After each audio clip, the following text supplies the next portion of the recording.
welcome to the Swift Half, your weekly session of chat from the UKOCR and adventure running scene. Each week, pub landlord Alan and our favourite regular Ian discuss races, runners and anything else that comes to mind. So pull up a pew, pour yourself a drink and join us for the Swift Half. You're listening to the 40th most popular podcast, as listened to by both people who enjoyed the film adaptation of the musical Cats. Ian, my friend, Christmas has gone. We're in before New Year, and you're coming into the Swift Half for a swift one. How are you? I am indeed. And Alan, this is that weird time of the year when no one knows what day it is. Everyone's full of cheese, and some people are working, some people are not working. I know you're working because you're trying to earn the pennies. I know I'm not working. I don't know why I'm not working, but I know I'm not working. I probably should check with work whether I'm meant to be working, but we'll leave it. I don't think lawyers and solicitors worked over Christmas and New Year. I thought you just all gallivanted off and attended parties from the 15th onwards. I better be careful what I say because people do listen to this. But I work in-house, so I can slag off regular solicitors. In my experience, most lawyers don't work for about the 15th of November. That's when we start having the Christmas parties. And yeah, that's the way it goes, Alan. I know you're a civil servant, so, well, you may start work eventually. I don't know. It's been 25 years of my working life. I'm still waiting for it.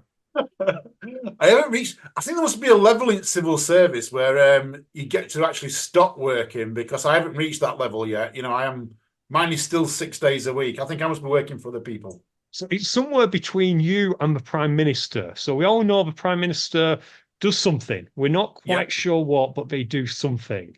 And then below them, some other people may or may not work. We don't know for sure whether they work or not. And then eventually it gets to you and you do everything for everyone. Everything for everyone. I feel like I do sometimes anyway. But no, not real. We've got a busy pub tonight, but we'll go through everyone in a second here because we've got a few people in the pub with us. But what are you drinking first of all? Well, because I'm hopefully not working tomorrow, I probably really should check that. I'm actually on a brew dog. I got the 12 beers of Christmas for a Christmas present from my brother. So thank you, Amph. And we know me, that'll probably get me through to 2025, given how often I drink at the moment. So I've gone, you know what happens when I get these selection boxes, don't you, Alan? I do. Yeah, the last year. I go for the one I really don't like first and work my way up to the ones I like. So at the moment we are on Planet Pale Ale. It's the one that Brewdog do, which is to make it look like the environment, I believe. Yeah, didn't they when they started these Planet ones and Lost Lager plant a tree for every can that they sold or something like that to start with? Yeah, and I really hope they make the directors do it because I think that would be fantastic. Just getting the directors out planting trees. I know you can do this carbon offsetting, so I reckon eventually they'll need somewhere as big as Yorkshire to put in all these trees. Funny you should say that, because I've heard on the Pennines that they're going to plant 1 million trees this year. 1 million trees? 1 million trees on the Pennines are going to create a whole new forest. It's in Yorkshire. I don't know whereabouts, but they're going to create a whole new forest in the coming years. 1 million trees.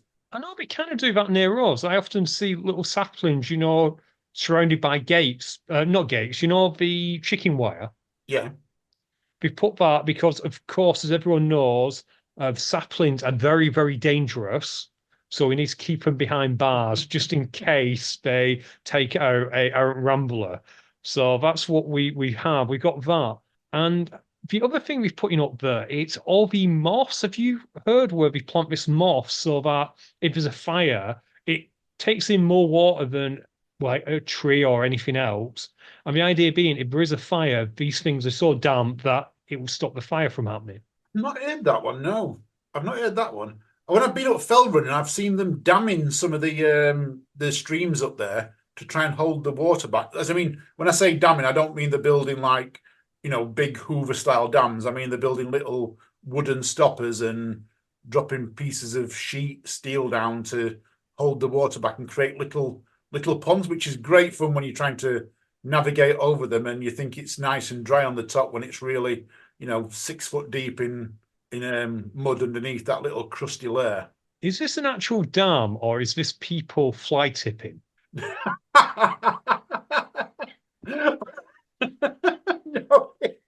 that's a good one. That's a good one. No, it is a genuine thing. It's to try and stop the water coming down so fast. I need to educate you on these things up in the fells. We've got visions of old TVs, old fridge freezers just being put where the water is, keeping it back, and then the local beaver population doing. Do we have beavers in Yorkshire? I'm not quite sure. I don't know. We have them pine martins. All these pine martins in Yorkshire. I have no idea what they are. I'm going to have to Wikipedia it. Alan, what are you drinking? We've gone off on a tangent for some reason. Well, funnily enough, I'm actually drinking my Christmas present as well, and this is actually a festive beer.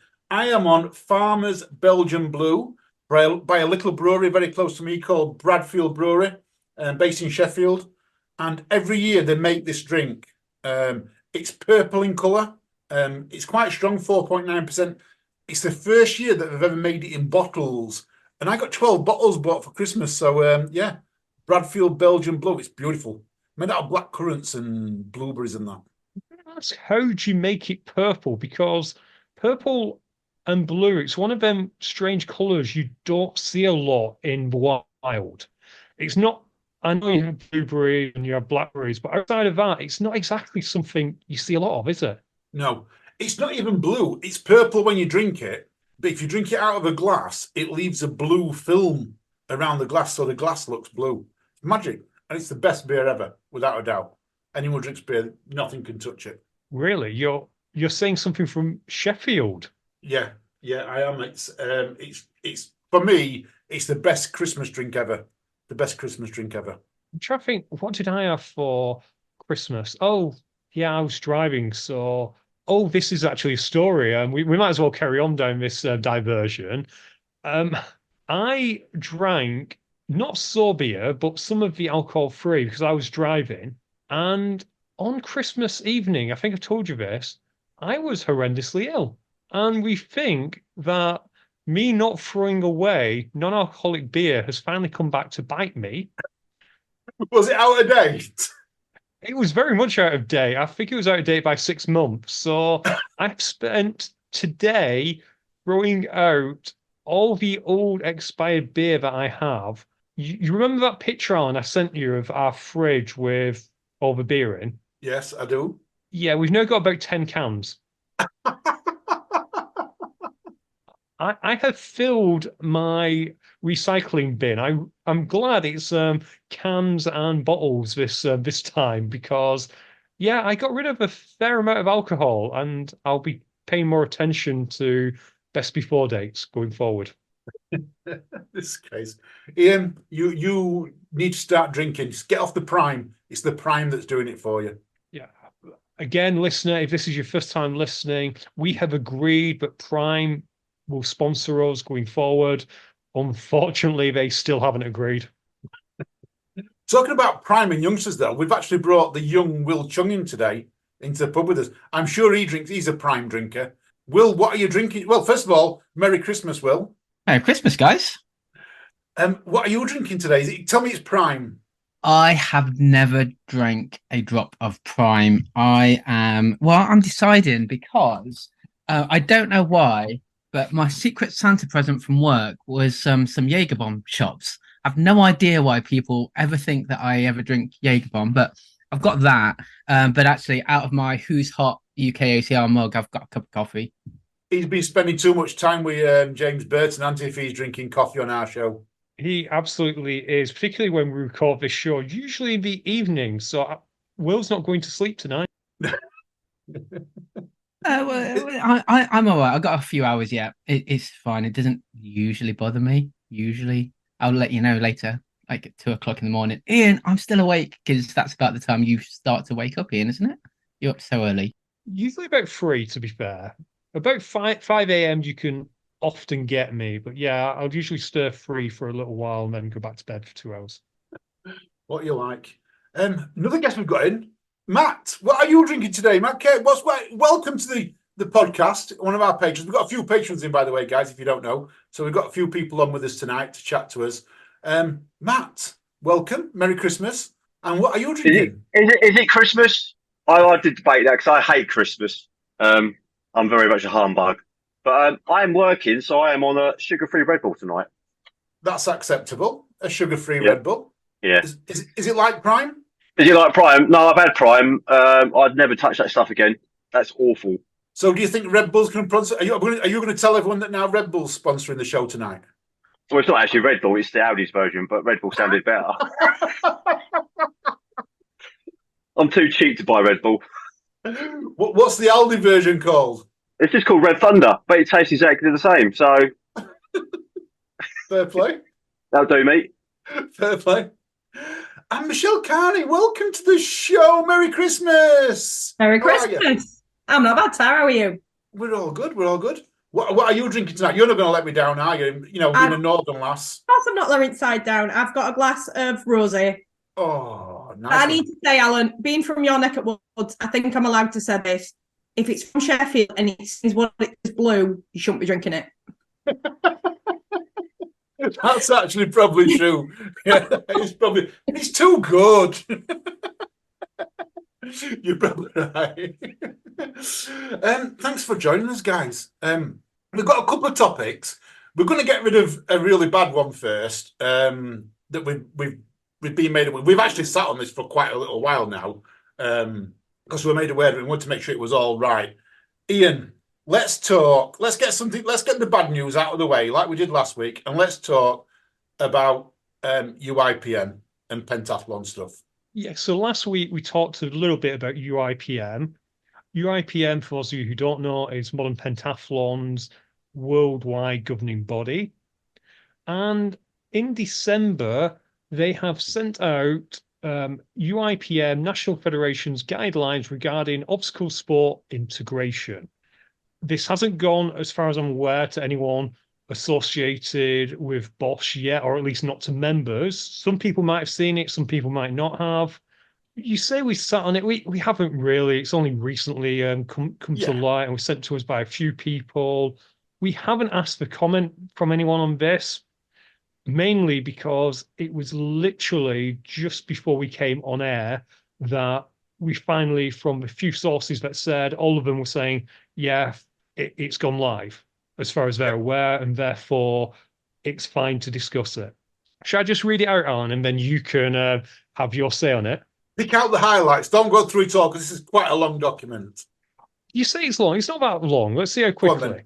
Further to the signing of a memorandum of understanding between UIPM and FISOR, leading to a single international federation governing modern pentathlon and obstacle sports, retaining the Olympic recognized name UIPM. These guidelines provide a framework for UIPM and FISOR national federations. So in theory, BOSS and GB pentathlon, what do we call it? Or pentathlon GB? Pentathlon GB. Okay, so there are 4 scenarios of what happens next according to UIPM. Scenario 1, UIPM and FISOR have NOC recognized national federations in the country, respectively. I'm going to ask you here, Alan, NOC, does that mean that's Olympic Committee, I believe? I think it is, yeah, National Olympic Committee. Yeah. So, which is a bit weird because I'm not actually sure how any obstacle sport could have National Olympic Committee recognition yet. But by the by, anyway, scenario 1, both have NOC recognized national federations. Both national federations shall merge, or the obstacle federation shall be integrated into a pentathlon federation, which will be the only national governing body for modern pentathlon and obstacle sports recognized by UIPM and the local NOC. UIPM will assist with collaboration and integration to facilitate an equitable outcome for all parties. And yes, I'm deliberately using my work voice for some of that stuff. Okay, that's scenario 1. Scenario 2, only UIPM has a NOC recognized national federation in the country. The National Federation is strongly encouraged to start activities relating to obstacle sports. So ninja, obstacle racing, adventure racing disciplines, and anything else that FISO has declared is theirs. I might have added that bit. This involves members of obstacle community such as federations, associations, teams, clubs, whilst maintaining UIPM and NOC's recognitions. Okay, scenario 2. Scenario 3. Only FISO has an NOC recognized national federation in the country. I'm laughing because I can't see this happening, but anyway, we'll go with it. The National Federation should build UIPM sports program with the assistance and support of a UIPM. As a national governing body of an Olympic sport, the National Federation shall submit its application to be officially recognised by the UIPM, including the following. I'm not reading that, but it's standard Quango stuff. Yeah. Scenario 4, there is neither UIPM nor FISO recognised national federation in the country. Active pentathlon and or obstacle sports persons can contact UIPM and its NOC to start building the program and the National Federation with the assistance of UIPM according to its procedures. And here we go in bold. UIPM will guide and assist you all case by case to facilitate a smooth transition. Good luck. Alan, over to you. Take it away. There's a lot to take in there. You know, I mean, you read it word for word here, which is cool. But basically, the 4 scenarios: 1, pentathlon GB and FISO merge. Option 2, pentathlon GP run it, and then the third one it says FISO, which is British Obstacle Sports, take it over. But there's a lot of work for British Obstacle Sports if they do it, and that's in some of the things that you missed out, like the application form, composition of an executive board, updated statuses, name, federate, so much to do. And then 4, there's neither UIPM nor FISO. That's not going to happen. But what I'm taking from this, Ian, is that FISO and modern pentathlon have already merged, irrelevant to what we think.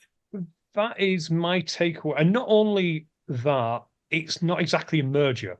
It is an absorption of FISO, because I know you just went through the scenarios there. Scenario 3, which you said was boss taking it over, not going to happen because, as far as I'm aware, pentathlon GB is recognised by UIPM. Yes. So that would only happen if they weren't recognised. Yes. So we don't have to worry about that. Scenario 4, we don't have to worry about. So there's 2 scenarios which pentathlon are dictating. And I'm choosing that word deliberately because this is what it feels like. This feels like a dictation.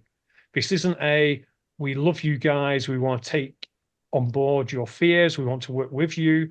This is them saying, because this went out to pentathlon governing bodies, not to ours, but to pentathlon governing bodies. It's basically saying, we're now in charge, and 1 or 2 things happen. Either, if there is a governing body already, you can take that over or you merge with it. Notice with scenario 1, this is why I did read it out word for word. There was no scenario where pentathlon was the junior partner. It was either a merger or a integration of obstacle sport. Yeah. Show me the light to that. There was no scenario where a boss was considered the more senior governing body and UIPM has to integrate into that. See, this is what's getting me in, and we said this was our biggest fear, that the moment the president of FISO became a board member of UIPM, that FISO was potentially going to be no longer existent and everything was going to be integrated. Last week we talked about Belgium obstacle sports racing, and we've updated our website with another letter that we found where FISO blame Belgium Obstacle Course Racing Association, which I don't think was the right thing to do anyway, in terms of, if you are a national and governing body, would you go and blame one of your smaller federations? Sorry, if you're the international governing body, why go and blame a national governing body for the failures when it was a world championships? But by and by, I'm not liking it. I'm not liking it, and I've got to admit, I'm not liking it. I thought we was going to have a vote, as in, or some say, would British Obstacle Sports have some say in whether they joined? At this moment in time, it's not looking that way. It's a case of, you're either going to be merged or you're going to be integrated into pentathlon GP, so merge or be integrated, or just continue as you are, and you're never going to have a say in any Olympic committee or what happens in British obstacle. One scenario though, let's just say we don't merge, yeah. British obstacles don't merge or don't get integrated, yeah. And it's number 2, UIPM as a Olympic committee and the recognised national federation of the country. Does that's saying on here that they're going to be encouraged to start activities related to obstacle sports, ninja, and adventure racing disciplines and events.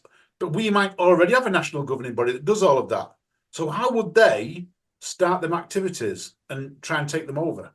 Well, my worry is the language. I always look at language of things.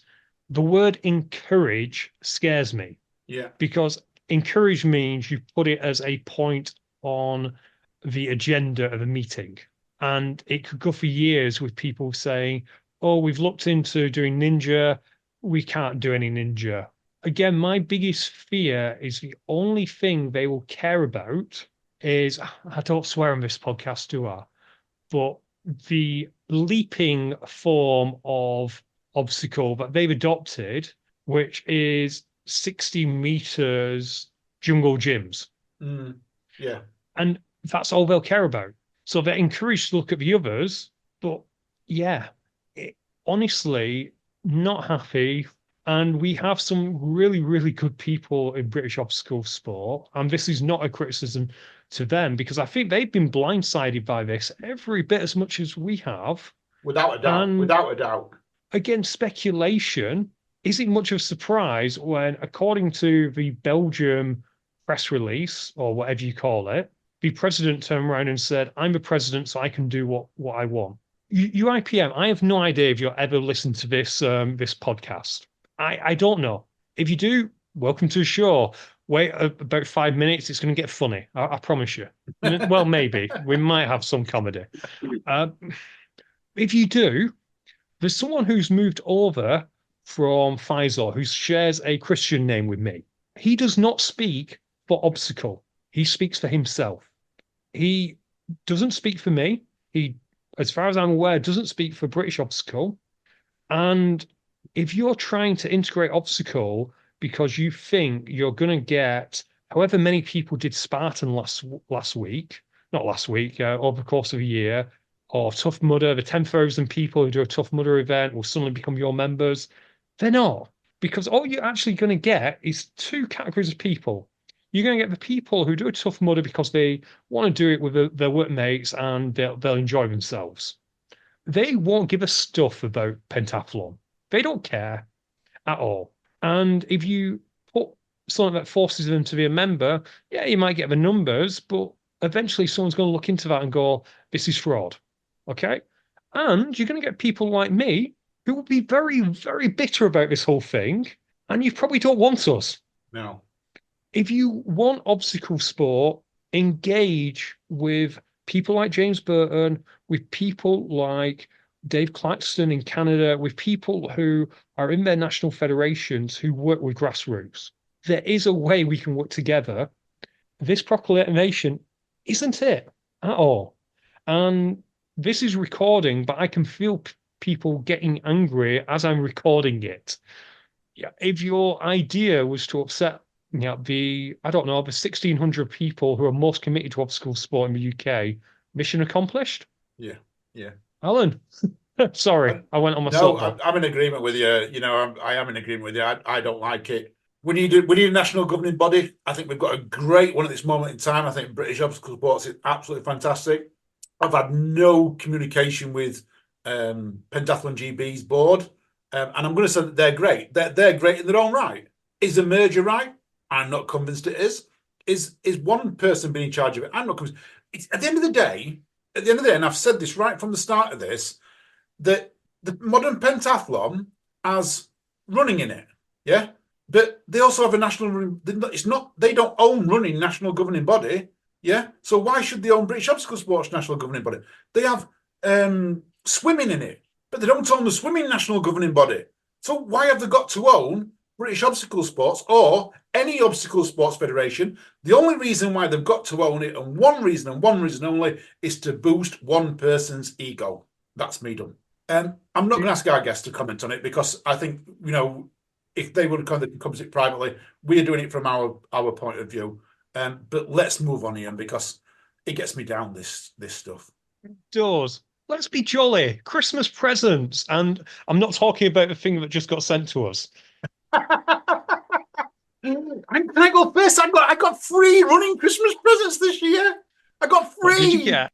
First of all, I got a mug that says, and I can show you this, guys. It says that I'm an ultra masturbator on it, and it actually uses the other word, which I think is quite fun because is that in between as it's off, which I think is quite good. I'm just laughing because, oh gosh. So we don't swear, but you use the Oxford language dictionary to describe what it's. Why couldn't you just say ultra banker or ultra blanca? Why did you have? We do have children who listen to the show, and you have now forced a really embarrassing conversation between them and their parents, Alan.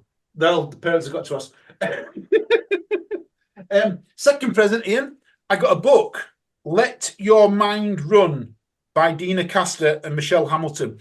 It's about your mind while you're running. So basically what goes through your mind when you hit brick walls and things like that.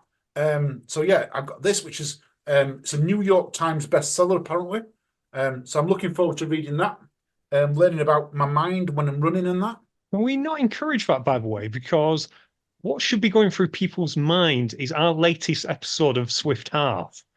Yeah, we don't want them reading that book and not having earphones in, listening to us, Alan. Well, they can't run. Yeah, so we need to add on to that, don't we? So we need to try and get an analogue in there that when they're running, listen to Swift Half. I lit up Dina Castor and Michelle Hamilton, ask them if they could put that in their next book. And then finally, have you seen my latest personal Facebook profile picture? I can't say I have because you have so many Facebook things sometimes because you've got all the UKOCR, you've got the UKHXR and all that. I can't keep track. Okay. So I took a picture, or Rob took a picture some time ago of me running up on the fells, and my partner's Paula blew it up for me. So yeah. Oh cool. Wow. That is amazing. It's a shame you've got blur on your camera, but it does look really good, that silhouette. It is a silhouette up on the fells, the sun in the background. It's on my profile picture, so people can look at it. Your profile picture or your profile cover? Maybe it's his cover. My cover. Yeah. Is that not the same thing? Well, no. See, this is why we have you on as a social media influencer to tell me where I go wrong. No, you know what my cover picture is? Go on. Nothing. I've never updated it. You've never put a cover picture on? I've never put a cover picture on. Oh, Ian, you need to put one on. How funny, Alan, because if you look at my cover picture, I also have a silhouette running photo.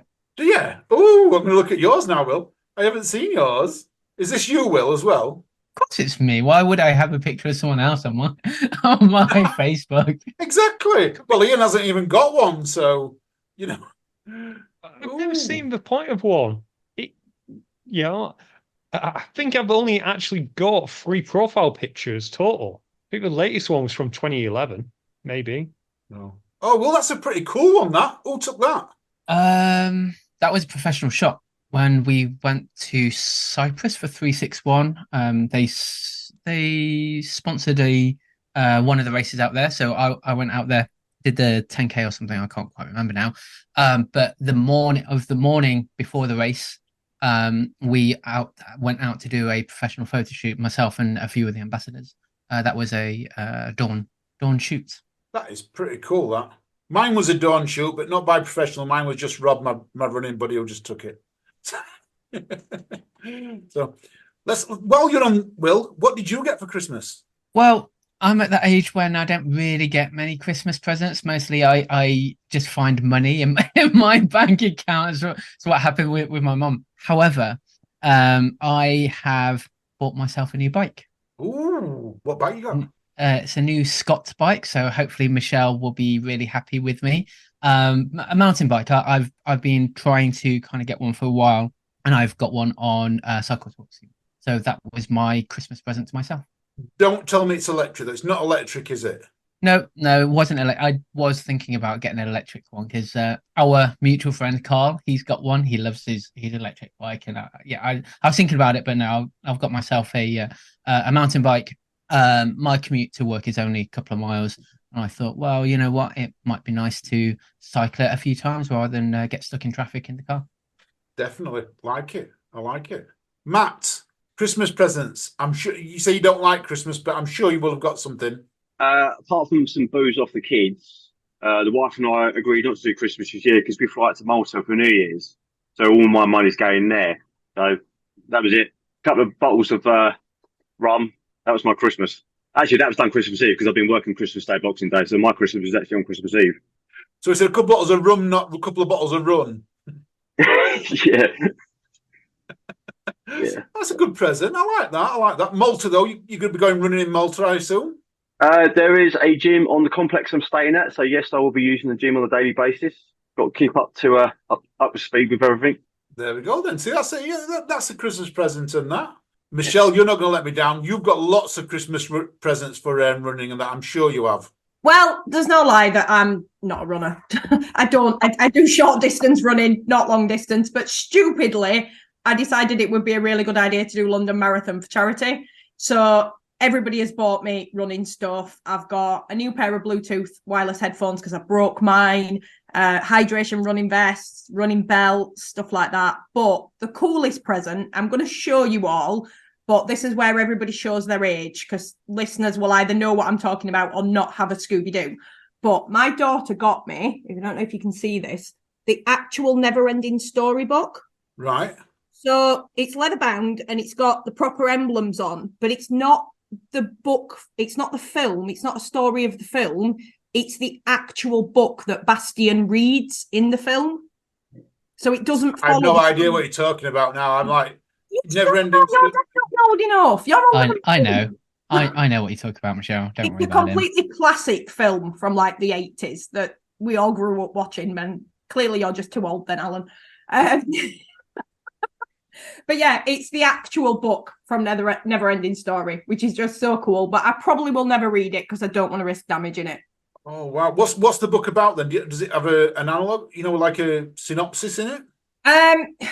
So the film is about a kid reading a book, and it's a fantasy book about a make-believe world that's coming to an end. And he turns out to be the main character that actually has to save the fantasy world. But the book's different to the film because it's the book he reads rather than the story of the film, if that makes sense. So what it's about then, it's about OCR, UIPM taking over and James Burton saving us.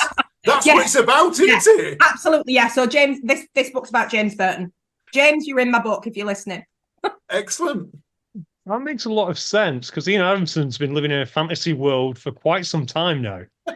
Ian Adamson, if you're familiar with the film, he is the Nothing. The Nothing is what takes over and just destroys everything and turns it into just makes everything disappear. Ian Adamson is the Nothing in the Never-Ending Story.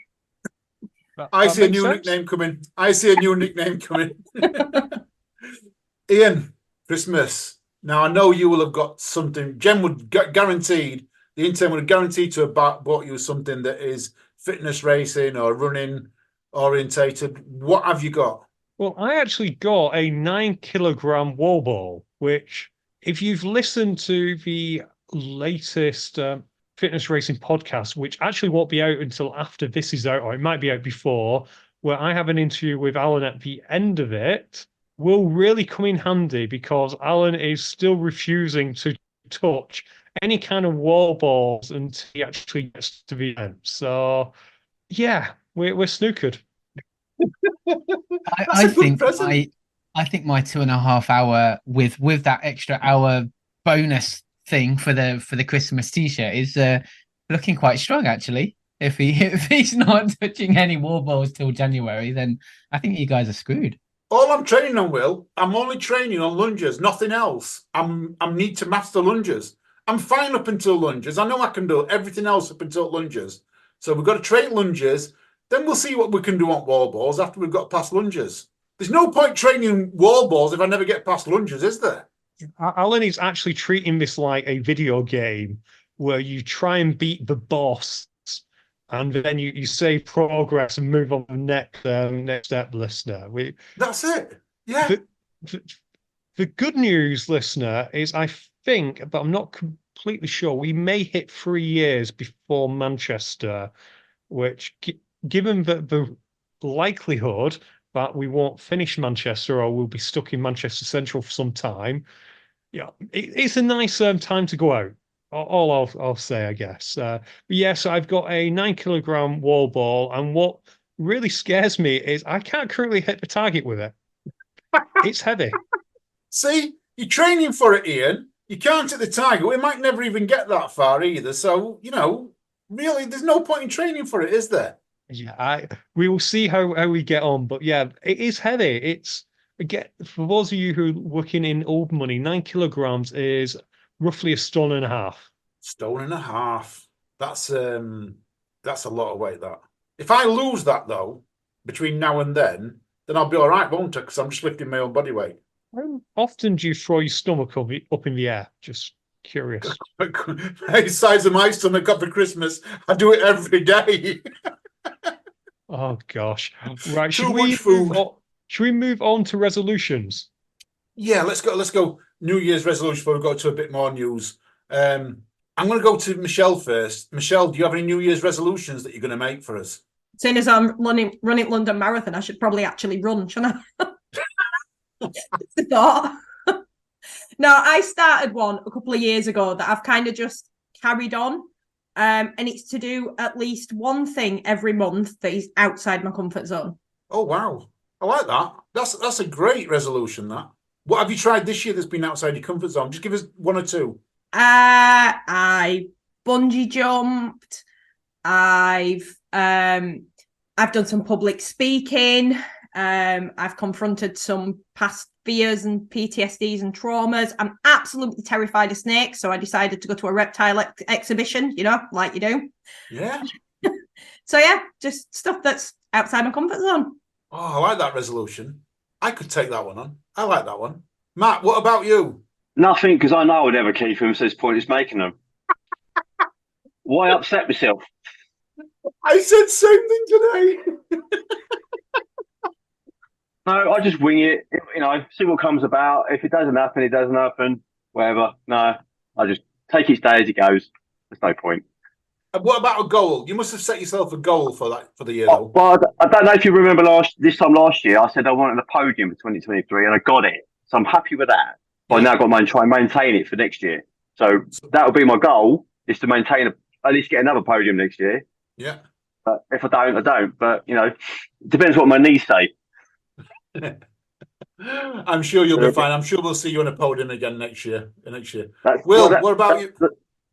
I hear there's a Wolf Run podium up for grabs, Matt. Maybe it's worth having a go there. I can't say that. I've got my Swan Ball, and I'll keep that. That's going to be on my bio now. Yeah. Hey, there's rumours that I might be going back to Wolf Run just to consolidate my podium I got a few years ago. It's only a rumour at the minute, though, Will, but it's a rumour. Age group podium this time, is it? No, I don't do none of this age groupy stuff. Once you've got a podium at like the top level, you don't start going down, do you? I don't promote everyone to step up and then say go back down as you get older. You keep on. You're up there. Once you're up there, you're up there. You got to stay up there. So resolutions, then, Will. What are we going for you? I don't have any resolutions. I'm a little bit like Matt. I am practically perfect in every way. Therefore, I don't need resolutions to improve myself. I never said that, Will.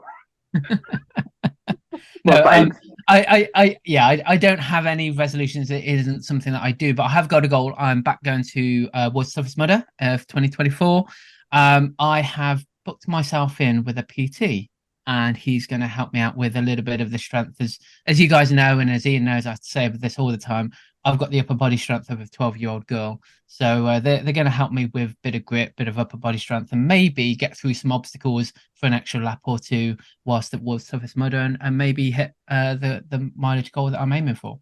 Are you going to give us tell us which PT you booked in with, or is that top secret at the moment? Oh no, it's a local one, and not. I was thinking about getting an OCR and a specific OCR one, but I prefer to be able to speak and kind of meet with someone and chat through things and kind of.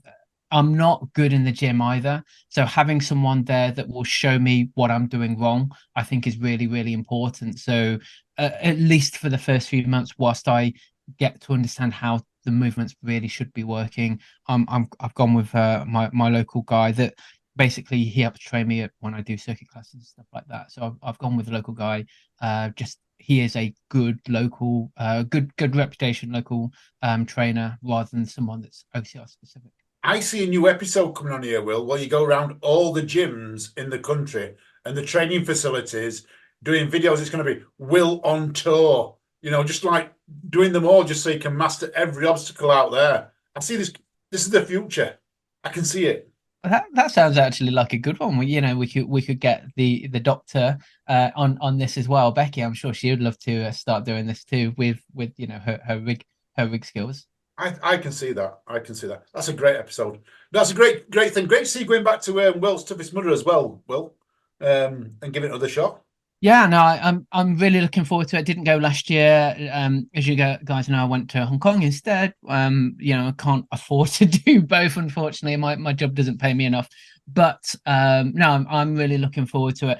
And it might be actually in Florida this time rather than Alabama, Florida. We'll see. Ian, you're going to tell me that you're going to World's Toughest Mudder to challenge Will now, aren't you? I'm not going to tell you that. I'm not going to tell you I'm challenging Will. I am going to say that we perhaps should have screened the guests before putting something in the chat about whether or not we're having resolutions, particularly when you don't have resolutions. I have goals. I have goals, not resolutions.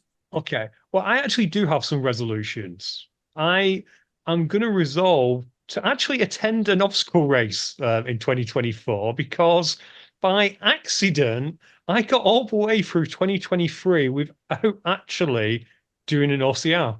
Didn't we do Tough Mudder Manchester? Was that in 2021?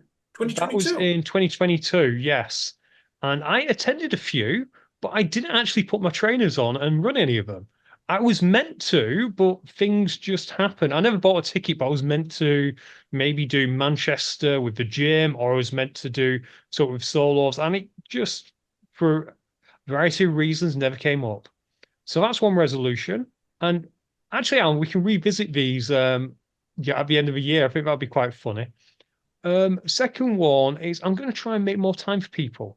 I think I have sometimes been a bit insular and for reasons.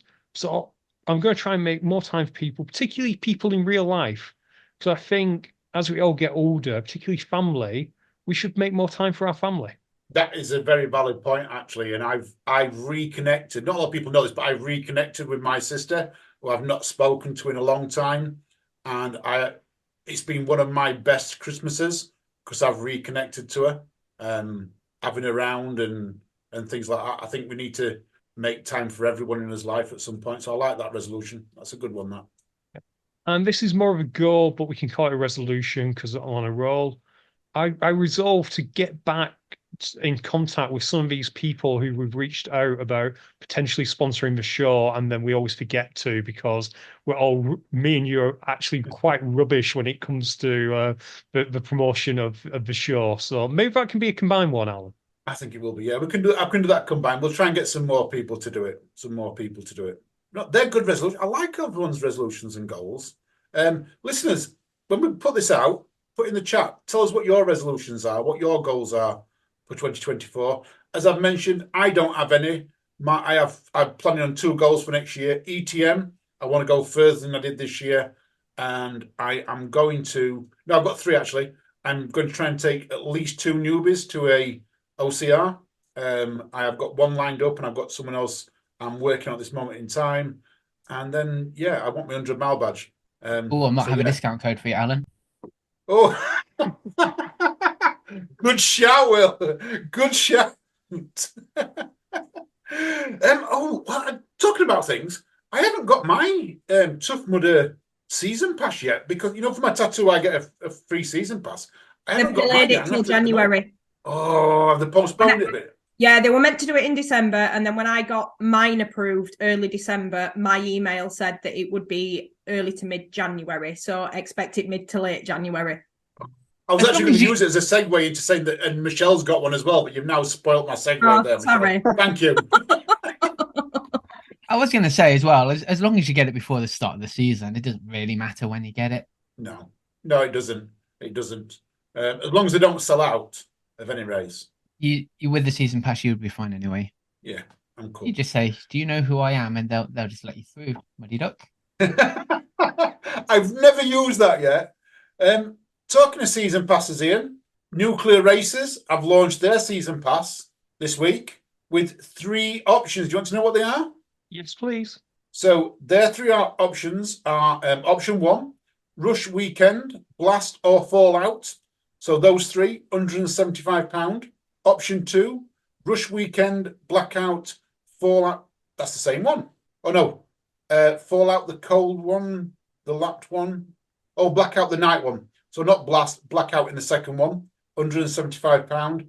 And the third one is all 4, Rush Weekend, Blast, Blackout, Fallout, 227 for all 3 races. That's pretty cool. That's not bad. How much are they currently retailing? I want to say Nuclear tends to be anywhere from 70 to 90, give or take. I've not checked it recently, but I think I'm in the ballpark there. I think you're definitely in the ballpark. It does say you save 20%. So you would be right. If it's 175, it's normally going to be 200, 210 for all 3 races. So yeah, you are in the ballpark, Ian. Don't forget, listeners, if you're going to come to the awards, there is the Nuclear 3K on the 16th of March. Have I got 16th of March? Is that the right date for it? I don't even know when our awards night is, Ian. It's actually the 15th, Alan. We just weren't going to tell you. It's on our website, UKOCR.com. Don't forget the links on there if you want to go and do Nuclear. Will, are you going to come out on a second lap with us with your camera and we get as many people to go with us? Yes, as you know, I've already bought my ticket because I've sent you the cash. I am going in. I've booked for a slightly later one for my first lap. So everyone's going to go do their first lap. And then I've suggested with the Who's Hop team, with the UKOCR team and anyone else, maybe the patrons or whoever wants to join us, we'll go out and do a media lap. I'll do some video, maybe some video of obstacles, but also videos of you guys having a bit of fun through the mud. No water, but yeah, getting over and just having a bit of fun, really. Yes, I'm looking forward to it. 20 obstacles, 3K, good amount of obstacles. Great to be going around and having fun. Talking about the awards, tickets for the awards are selling fast, people. So if you listen to this, and I mean selling fast, we had a slow start, but Christmas is gone. Everyone's getting paid. Money is coming in as we are speaking now. I've just had 2 messages reminding me that people are paying. So if you're planning on going, get your ticket in. It is limited numbers, people. So yeah, and great, all the links. Great late Christmas present for the OCR. Yeah. And we've got links on there as well for hotels on our website, ukocr.com. Just click on the awards. There's links all on there. Everything you need to do, it's all on there. I think, Alan, we've got a special deal at the moment. Buy 2 tickets, get 2 entries. Is the deal, Ian? Yeah. And if you actually bought 4 tickets, you get 4 entries to the awards. Perfect. Wow. Awesome. Wow. Yeah. What a deal. Alan, where do you want to go to next? While we're talking about money, Ian, prize money in Spartan. Yes, this is in America as opposed to in the UK, but the Spartan Series used to pay out for every Spartan Series race. People got money. People could go from series race to series race. And it wasn't a lot of money, but it was enough to cover airfare and that kind of thing. And that's been completely eliminated. So now the series winner will get $5,000 American.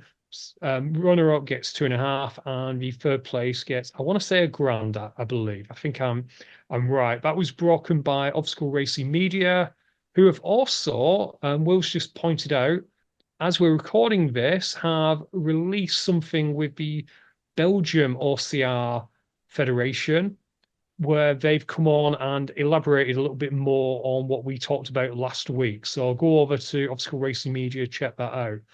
But it's bad news to some degree about this Spartan, because it kind of reminds me, Alan, do you remember when Rat Race did this? How Rat Race, Dirty Weekend used to pay prize money? And it Yeah. feels like when they no longer had to, they removed it. Yes, exactly. You get to a point where you don't need to attract the runners, and you stop paying it. It's a strange scenario. You got to offer prize money to get the best runners, and the best runners, the best of the best, are not going to rock up to events potentially where there is nothing to achieve. You know, in America, it's much different to the UK. In the UK, we can drive. It costs us £100 there and back to get to any race up and down the country. I think that's the most I've ever spent in petrol. Plus my rate entry, it's £200. These people are doing this and racing at the best of their ability. You know, in America, they're on planes. They're paying for hotels. You know, as well as hiring cars. It's much more expensive to travel the US racing than it is in the UK. They're not going to get them, are they? They're not going to attract the best. And of course, we've been into the old argument of, does it matter? In a way, yes, it does. It reminds me of that Coach Carter, Alan. Have you ever watched Coach Carter? Yes, I have, yes. And where he's putting that contract out, and people basically say, there goes our top two scorers from last year. And he turns around dismissively and says, well, we'll have new top scorers this year, which works in the context of a high school basketball team. But this idea of, with Spartan, we'll have different champions because last year's champions aren't coming back, it just doesn't do well for your brand, as far as I can see. It just doesn't look good, Alan. And I think Will has some thoughts on this, actually. So, Will, what are your thoughts? It's a difficult one, isn't it? Because, you know, even here in the UK, you've got the best runners locally, and there's lots of 5K races, 10K races. You can win 100, 200, 300 quid to do, you know, for, 5K race or 10K race, especially around here. Go to nationals, maybe there's a few hundred, few thousand that you could win. So in America, it's probably the same thing. But if you want those top races, they are not going to go and just go and, kind of make problems with their career by falling over, tripping over, breaking an arm or whatever. That's what they're thinking about if they're going to do an obstacle race, rather than go to a local 10K where they can win a few £100s. So in the first instance, we've got that actually the good racers, runners, don't actually want to do OCR because they don't want to get injured. And then the second thing is, actually, if there's no money in obstacle course racing, then actually those that are coming through, the likes of, let's say, the Libby Joyces, the Finley Greenleafs, who actually have a good shot of becoming a great obstacle racer or becoming a great racer, they're going to go, well, actually, there's no money in obstacle course racing because, all that money in the series is gone. I'd rather go be a 10K racer or a professional athlete without, the worry of getting injured. And actually, there's a lot more prize money to go after. So it's that kind of, I wouldn't even say it's chicken and egg. It's 6 of one, half dozen of the other.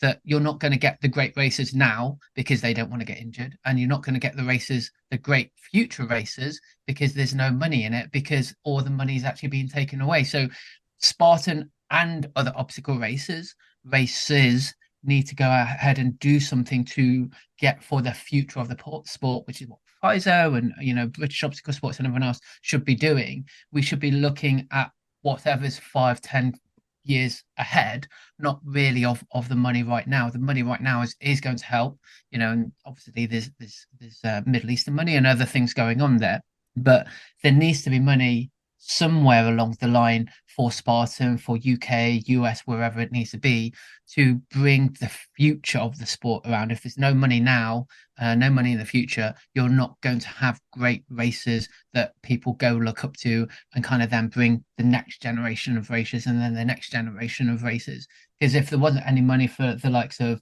let's say, Mo Farah, for example, even Josh Kerr, and all the likes, then they're not going to be professional athletes. So we're not going to have professional obstacle races if there's actually no prize money there. And I'll get off my soapbox. No, you've got a really valid point there, Will.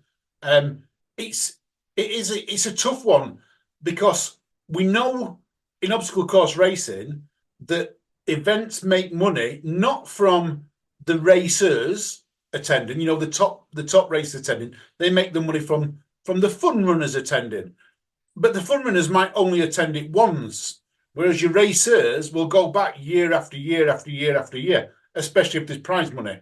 We've been really lucky in the UK that we've got the UKOCR series. We've had it going for 2 years now. The prizes have been free entries for the following year. You know, that's it. People have travelled the country. They've raced at all the events. You know, Dan Titcombe travelling all the way from where he lives down south up to Beach Ballistic is absolutely fantastic to race a small event. People attending Ruled Rampage, absolutely amazing. Not big races, but going to these races and participating for no money whatsoever. This can't continue. It really can't continue. You can't have the best racers in the country traveling all this way to races, which, if anyone's listened to Accountability Corner, they will know that the UKOCR series next year has got a prize pot. And that's because all the racers have chipped in to create a prize pot. Hopefully it's going to be £2,000. If we can get all 8 races that are involved to put the money in, it's £2,000. It's not a massive amount of money, but it's a start. It gives us foundations. And it might bring 1 or 2 people in that might go, oh, there's 4 races in my area here. I'm pretty fast.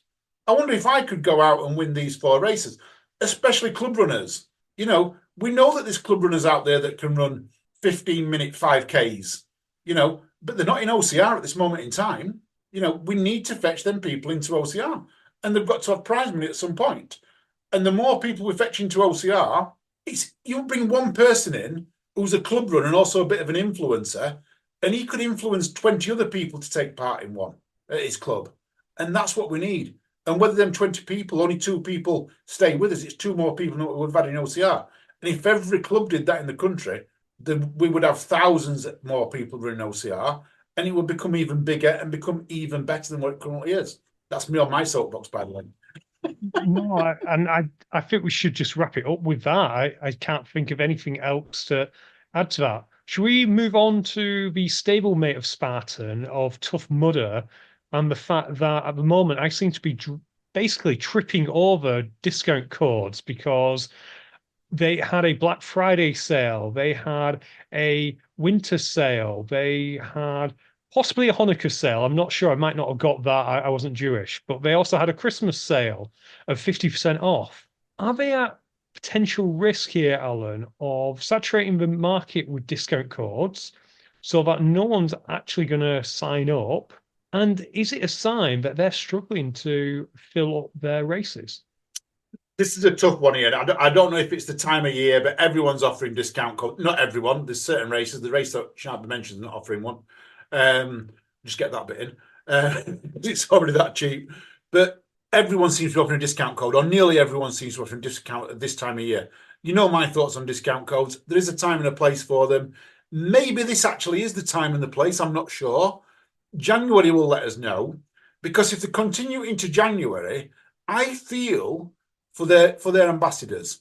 I feel for the likes of Michelle, Will, and everyone else who's applied to become an ambassador, who are driving people to the sport.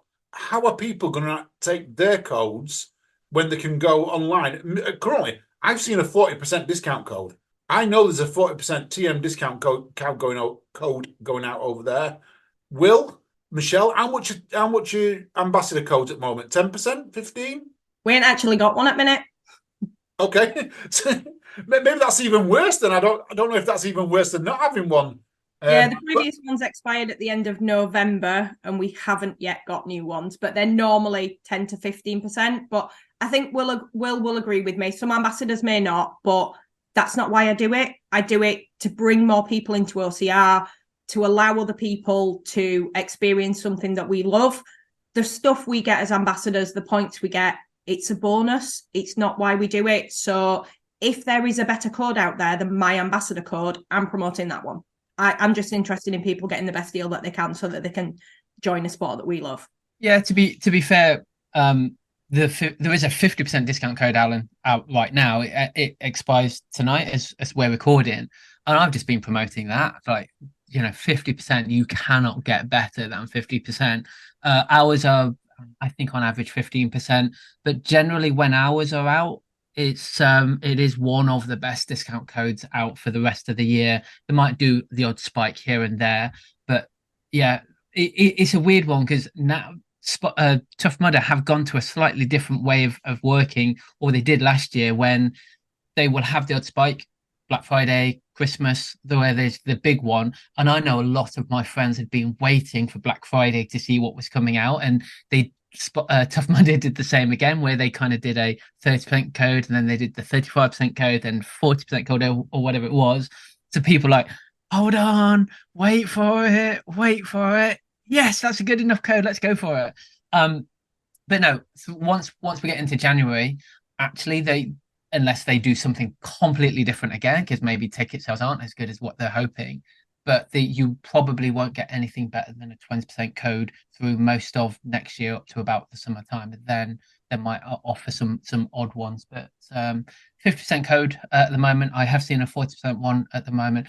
If you're after a Tough Mudder ticket, now is the time to buy, because it will not get any better. I will just throw in there, unless you come and volunteer as a marshal, half day, 60% code, full day, free race. Good point. Good point for that one, Michelle. Talking about it said there, Will, does that 50% code make it cheaper than £60? No, I think it made it around about £65, £70, something like that. Okay. To be honest, I haven't looked at the prices, to be fair. Okay, that's good. Because the reason why I'm asking is because when I did the Tough Mudders last year, I got the email out and it offered me the races at £60 if I signed up within a week. So my bugbear is when you get codes out that come later on that offer it you cheaper than when you return. And there's certain races I will never do again. Trail Pursuit is one of them, Will.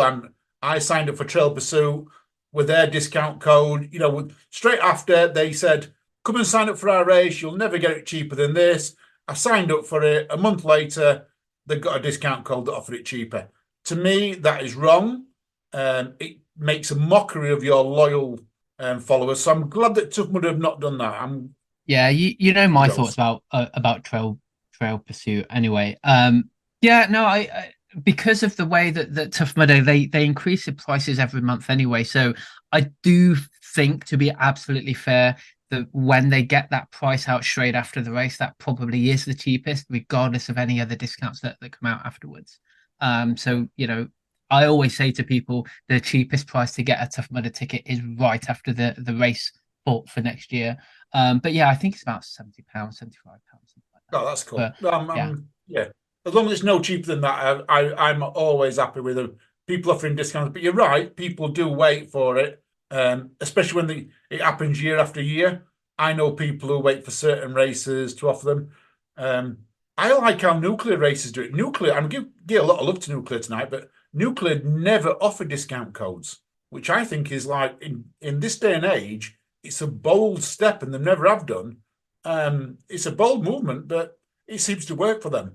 In a world of discount codes, I think it is a bold thing to do, but if they have the reputation that there is no discount codes and the earlier you book, the cheaper it's going to be, if everyone knows that, go for it.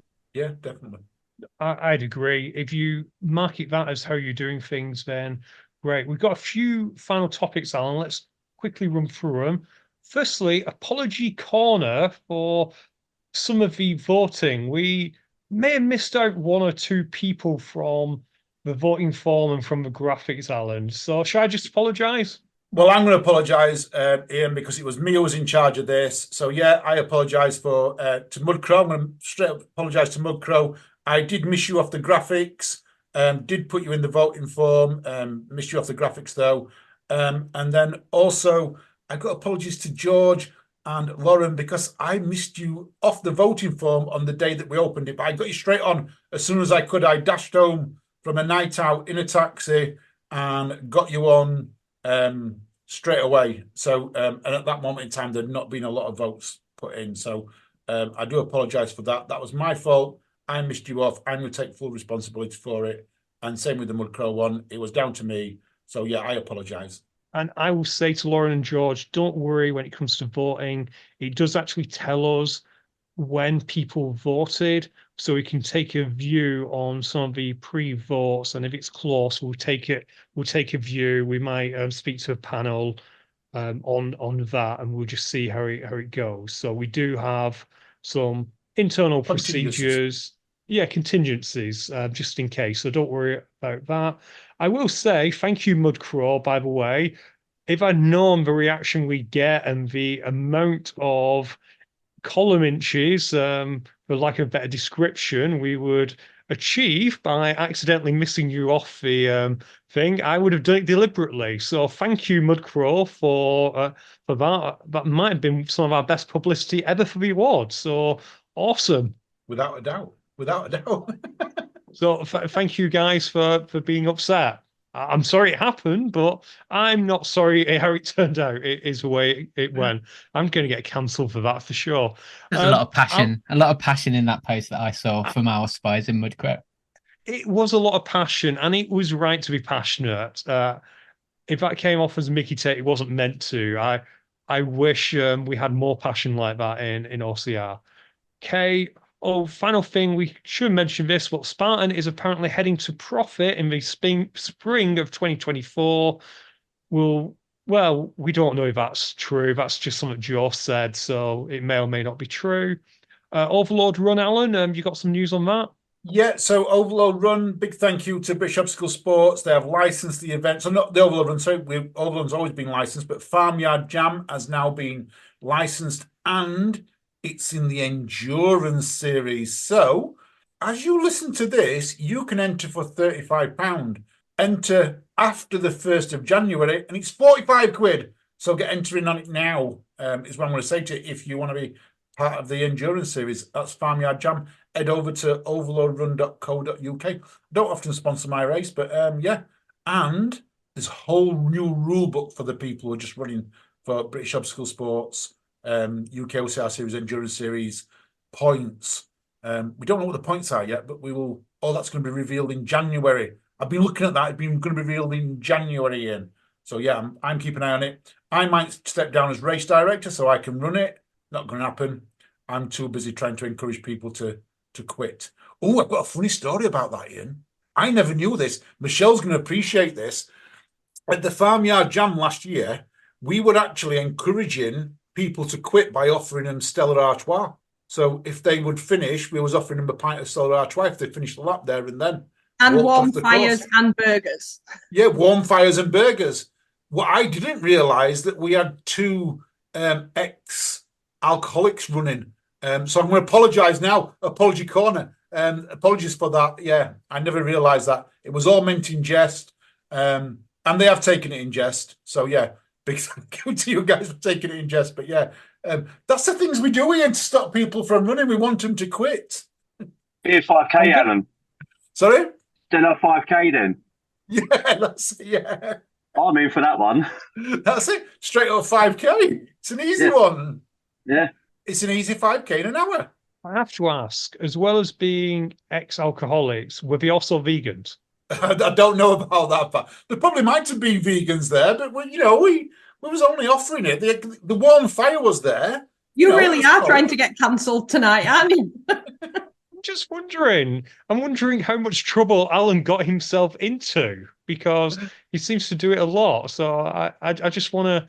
I need to speak to our professional indemnity insurers over the Christmas break. I want to know how much our premium is going to be. So that's that. I'm going to defend Alan here. There is a photo of us all somewhere in the middle of the night, standing at the side of the track, holding signs of all the different things we can entice them to stop with. It wasn't just Alan. It was a big lot. It was a lot of us, wasn't it? Yeah, there were really a lot of us. Yeah. Okay. Right. I think the last thing, Alan, is I'm going to tee you up for this, is 3 years, because it dawned on me Christmas 2020 was when me, you, and Matt B. Davis, I'm fairly sure it was Boxing Day, because Well, basically, Matt didn't realize it was actually, no, it was Christmas Eve. It was Christmas Eve 2020. We all sat down on a Zoom call, and that's how UKOCR got started. 3 years in. It's absolutely, I mean, it's been a roller coaster of 3 years. We've had ups, we've had much more ups than we've had downs. I will say that. We've had some great highlights. You know, it's been amazing. I mean, I would have thought that, I mean, me and you, we'd never really met before then. You probably knew of me, I knew of you, but we'd never really met. And yeah, to become good friends in the 3 years we have done, we get on so well, and we've 3 years of producing podcasts.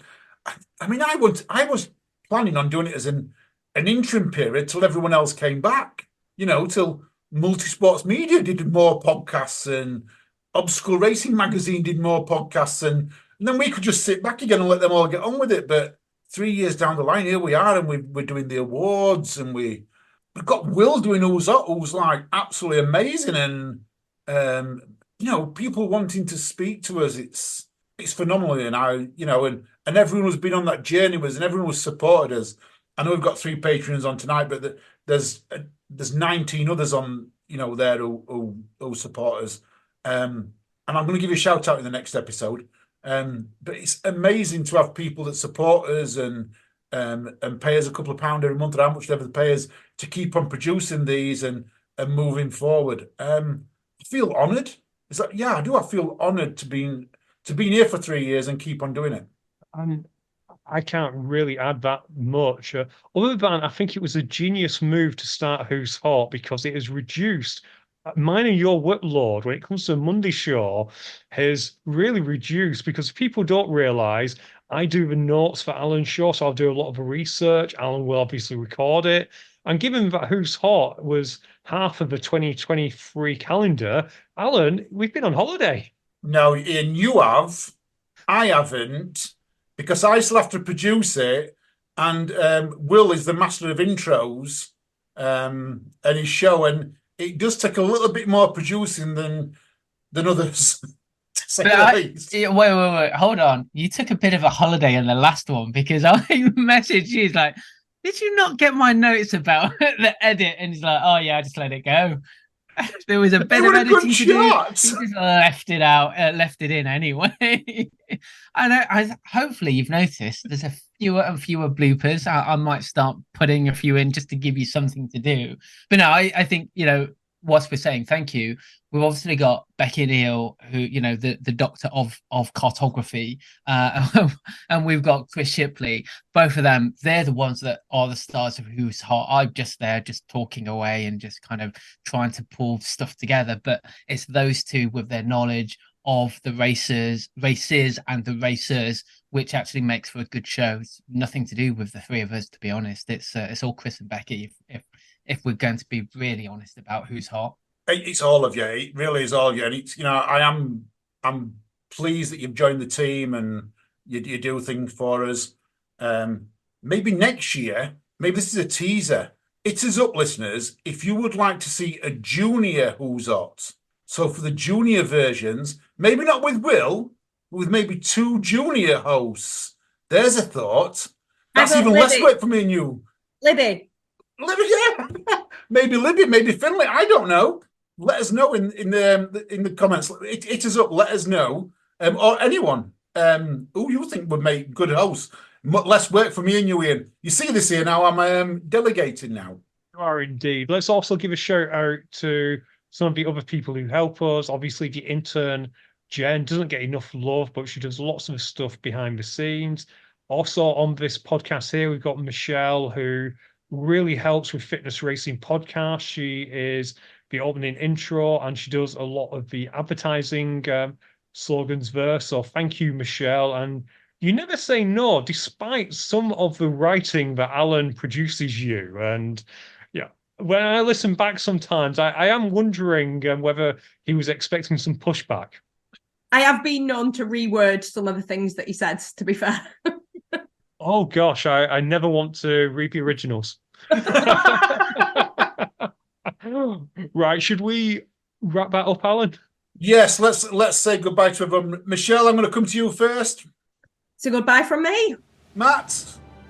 Goodbye from me. Will, Goodbye from me. Ian, Goodbye from me. and once again, listeners, have a great new year. Thank you for listening to us. You take care, you stay safe. We'll speak to you all soon.